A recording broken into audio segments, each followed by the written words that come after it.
ठीक है। R A P क्या बनेगा बेटा? आर से क्या बनता है? रैबिट। र। आर से क्या बनता है? र। और ए से क्या बनता है? ए। और पी से? प। तो क्या पढ़ जाएगा ये? Rap. Rap. S A P ये क्या पढ़ जाएगा? एस से क्या बनता है?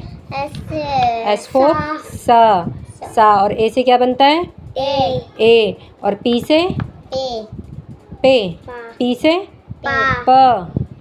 पी फोर क्या होता है? पैरट। पैरट। तो पैरट किससे लिखा जाता है? प से। तो ये क्या बनेगा? SAP SAP. App SAP. TAP tap. TAP tap. T से क्या बनता है? सब में बीच में ए क्यों लगाया जाता है? क्योंकि मैं आपको पढ़ा रही हूँ साउंड ऑफ ए। अच्छा, मैं बहुत समझा रही हूँ।